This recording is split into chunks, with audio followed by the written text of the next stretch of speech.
namtichaatu deemii foon irraa foon ittiin bareedaa fidii kottu jennaan deemee foon keessaa arraba qofa fidee dhufe. Haya deemii mee foon ittiin hamaa fidi jennaan ammaas deemeetuma ammaas arrabuma fide. Yeroo kana maalii fi hoggulameenuu arraba fiddee jaanii isa gaafatnaan gurbaan hawaa tolchuus isaa hawaa balleessuus isaa je'ee jaama. Agartanii arrabni humna jabaa qaba. Jechi arraba keetirraa bahus humna qaba. Humni isaa waa jaaruus waa diiguus danda'a.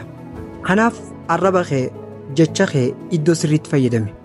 Yeroo dubbachuu barbaadde wanti san arraba keetirraa as bahuu dura sirrii ta'uu isaa fi sammuu keetiin waan itti amantu ta'uu mirkaneeffadhu. Osoo itti hin yaadin gonkuma hin dubbatin.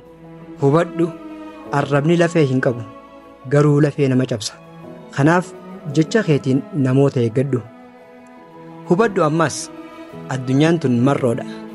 Allaattiin yeroo lubbuun jirtu ilbisoota xixiqqaa hamma mixii ga'an nyaatti. Gaafa allaattiin san duute immoo mixii fi ilbisoota xixiqqaa saniitu dabareedhaan isiisan nyaata. Allaattiin duraan ilbisoota nyaachaa turte. Yeroo duute immoo soorata ilbisootaa taati jechuudha. Kanaafuu rabbiitu waa hunda jijjiira. Kanaaf ati ani jabaadha jettee namatti hin boonin. Bakkatti hafaa fi jabaan rabbii tokkicha qofa. Tarii ati har'a cimaa ta'uu dandeessa. Garuu guyyaa tokkootu jira kan namni ati har'a laafaa jettee miiti.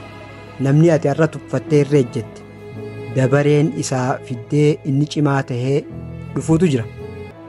Kanaafuu haaluma kamuu keessatti kan sii gad jiru hin miidhin. Yeroo fi haalli yeroo kamiyyuu jijjiiramuu danda'a.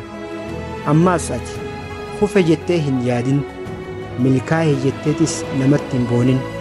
Waa hundi harka rabbii jiraachuu godhu. Inni tokkichi kan kufe kaasee ka ol jiruus kufisuu danda'u rabbii tokkicha ta'uu beeka. Kanaafuu humnaan qaba jettee jireenya keessatti nam tokkollee hin miidhin. Kabaja isaatis hin xiqqeessin. Obboleessoo har'a humna qabaachuu dandeessa. Garuu yaadadhu inni si uume si caalaa humna qaba. Dr. Eliyaas Hordofaa Galatoomaa.